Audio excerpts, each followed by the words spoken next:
Good morning everyone, তোমরা কেমন আছো? আশা করি সবাই খুব ভালো আছো। আমিও খুব ভালো আছি। বাসি বিছানাটা এখানে তুলে নিলাম আর ঘরের সমস্ত বাসি কাজগুলো এখন আমি করে নিচ্ছি। আর আমাকে হচ্ছে ডেলি না ঘর বারান্দা আমাকে মুছতে হয় আর কি। তারপরে ঘর মুছে এখানে হচ্ছে আমি উঠোনটা ঝাড় দিয়ে দিচ্ছি। আর উঠোনটা হচ্ছে মানে ঝাড় দিলাম আর কি, সম্পূর্ণটা ঝাড় দিতে হয় আর কি, ঝাড় দিয়ে দিলাম ভালো হতো। আর এখানে হচ্ছে ছেলেকে উঠিয়ে আর কি ওকে পড়তে বসালাম আর স্নান করে এখানে হচ্ছে আমি পুজোটা না সেরে নিলাম। আর মানে নিচের পুজোটা আর কি ও করবে, পুজো টুজো করে এখানে মেডিসিন আমি খেয়ে নিলাম। আর তারপর হচ্ছে এখানে হচ্ছে বাবাকে মুড়ি মেখে দিচ্ছি, কারণ বাবার না শরীরটা খুব খারাপ, উনি হচ্ছে ভর্তি ছিলেন হাসপাতালে। যাই হোক, তো এখানে বাবাকে মুড়ি দিয়ে এখানে আমি বাবার জন্য আর কি চাটা বসিয়ে দিলাম। যাই হোক, যতটুকু পারি ওনাকে যত্ন জন্য করতে পারি, ঠিক টাইম মতো খেতে দিতে পারি, এটাই।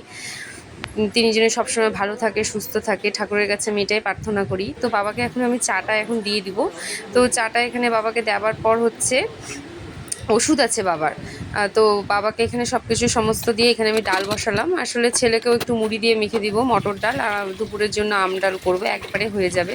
আর এখানে হচ্ছে আমি ভাতের জন্য আর কি চালটা ভিজিয়ে দিব। আর এখানে আজকে রান্না করবো হচ্ছে দুপুরে সোয়াবিন, ডাঁটা আলু দিয়ে মানে টমেটো দিয়ে একটু মাখা মাখা তরকারি, আর আম ডাল করবো। আর সাথে দেখি কি করা যায়, ছেলের জন্য তো আমাকে একটু আলু ভাজতেই হবে। তো এখানে আমি আমগুলো আর কি কেটে নিচ্ছি।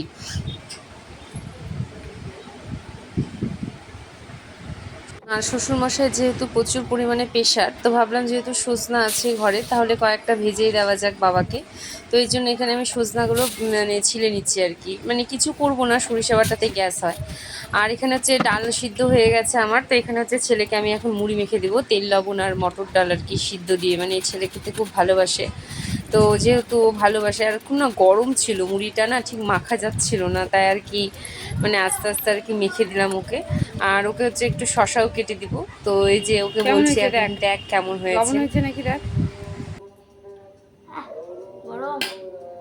তারপর হচ্ছে ডালটার মধ্যে এখন হচ্ছে আমি আমগুলো দিয়ে দিলাম, তাহলে হলুদ লবণ দিয়ে দিচ্ছি, তাহলে ডালটা এদিকে ফুটতে থাকবে আর বাকি সব সবজিগুলো না আমি বানিয়ে নেব।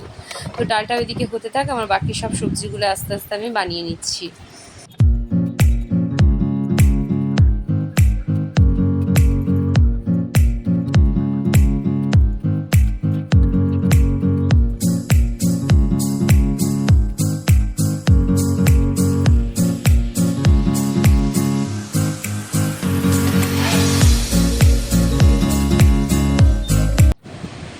এখানে হচ্ছে আমি জিরা ভেজে নিচ্ছি, কারণ হচ্ছে তরকারিতে না পরে একটু জিরা ভাজা দিয়ে নামালে আর কি তরকারিটা খেতে বেশ স্বাদ করে আর ভালোও লাগে।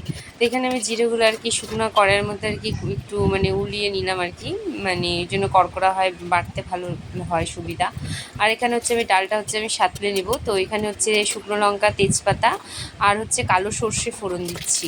টক ডালে যেহেতু আমরা সবসময় সর্ষেটাই ব্যবহার করি, তো এখানে হচ্ছে ডালটা ফোড়ন দিয়ে দিলাম।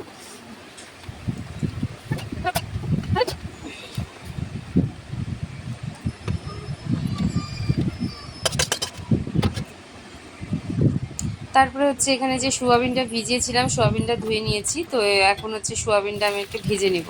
তো দেখছি ভেজানোর পর বেশ অনেকটাই হয়ে গেছে, তো সম্পূর্ণটা আর কি দিলাম না, অর্ধেকটা রেখে দিলাম ফ্রিজে, আর রেখে দিব আর কি ফ্রিজে। আর এখানে হচ্ছে মানে সোয়াবিনটা আর কি ভেজে নেব, বেশ ভালো করে কড়া করে ভেজে নিতে হবে, মানে হালকা ভাজলে হচ্ছে আমাদের বাড়িতে আবার কারো হচ্ছে পছন্দ না। আর এদিকে প্রচণ্ড পরিমাণে খিদা লেগে গেছিলো, তো ভাবলাম একটু ছাতু গুলে খেয়ে নিই, পেটটাও ভরা থাকে আর ঠান্ডাও থাকে। তো তার ফাঁকে হচ্ছে আমি একটু ছাতু খেয়ে নিলাম আর কি, ছাতুর শরবত লবণ দিয়ে, লেবু ছিল না। তো যাই হোক, কোনো ব্যাপার না, ওটা হচ্ছে লবণ দিয়ে আর কি খেয়ে নিলাম। আর তারপরে হচ্ছে আমি ডাঁটা আলুগুলো আর কি মানে ভেজে নেবো আর কি। সোয়াবিনটা ভাজা হয়ে গেছে, এখানে আমি জিরা সম্বারটা দিয়ে আর কি সবজিটা ছেড়ে দিলাম। আর সবজিটা ছেড়ে বেশ ভালো করে আর কি ভেজে নেবো ঢেকে ঢেকে, তাহলে হচ্ছে সিদ্ধও হয়ে যাবে। আর এখানে হচ্ছে আমি হলুদ লবণ দিয়ে দিলাম। নিরামিষে না খুব একটু ঝামেলা হয়, কি করব না করব মানে বুঝে পায় না নিরামিষে, মানে আর অসুবিধা হয়, ছেলে এটা খেতে চায় না, ও এটা খেতে চায় না। আর আমিষের হলে কোনো ব্যাপার না, মাছের ঝোল ভাত হলেই হয়ে যায়। তো যাই হোক, এখানে হচ্ছে জিরা আদা লঙ্কা বাটা আমি দিয়ে দিলাম, দিয়ে এখন ভালো করে এটাকে ভেজে নেব আর কি, মানে একটু কষে নেব। ভালো করে মশলাটা ভাজা হলে তরকারিটা খেতে স্বাদ করবে। তো যাই হোক, এখানে আমার তরকারিটা হয়ে গেছে, জল দিয়ে দিলাম, দিয়ে আর কি যাই হোক ঢেকে দিব, মানে ভালো করে সিদ্ধ হওয়ার জন্য। আর যে জিরাটা আর কি ভেজেছিলাম, তো সেই জিরাটা আর কি পাটার মধ্যে আমি একটু মানে বেটে নিলাম মিহি করে, তাহলে তরকারিতে দিলে মানে আর কি খেতে ভালো লাগে। জিরার মানে সেন্টের ফ্লেভারটা খুব ভালো লাগে। তো এখানে আমি দিয়ে আর কি তরকারিটা আর কি ফুটিয়ে গেলে আর কি নামিয়ে নেব। তো তরকারিটা এখানে ফুটে গেছে, তো এখানে নামিয়ে দিলাম। আর পরে হচ্ছে ছেলের জন্য হচ্ছে আলু কেটেছিলাম, আলু ভাজা করলাম। আর এদিকে বাবার জন্য সজনে ডাঁটা হচ্ছে ভাজা করছি, আর এদিকে ভাত বসিয়ে দিয়েছি।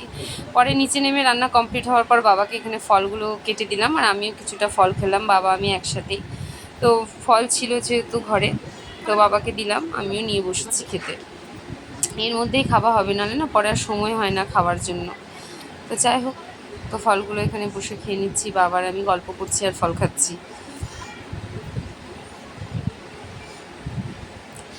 আর এখানে আর কি ফল টল খাবার হওয়ার পর ছেলে আর আমি এখানে খেতে বসে গেছি, ও নেই। তো যাই হোক, এখানে হচ্ছে আমডাল দিয়ে আর কি আমার খুব ভালো লাগে ভাত খেতে, সাথে একটু আলু ভাজা হলে তো খুবই ভালো লাগে। যাই হোক, তো এখানে আমডাল এখানে দিয়ে খাচ্ছি। আর হচ্ছে ছেলে হচ্ছে একে বললাম যে তুই নিবি, বলছে না মা আমি নিব না। পরে আবার বলে মা আমাকে এক গ্লাস দাও, তোমার ওখান থেকে দেখি কেমন লাগে। তো যাই হোক, ও খেলো, ওর ভালো লাগছে, তাই বলছে মা আমাকেও তাহলে আমডাল দাও, আমি আলু ভাজা দিয়ে খাবো। তো ওই জন্য ওকে আমডাল দিলাম, তো ও খাচ্ছে, ছেলেও খাচ্ছে।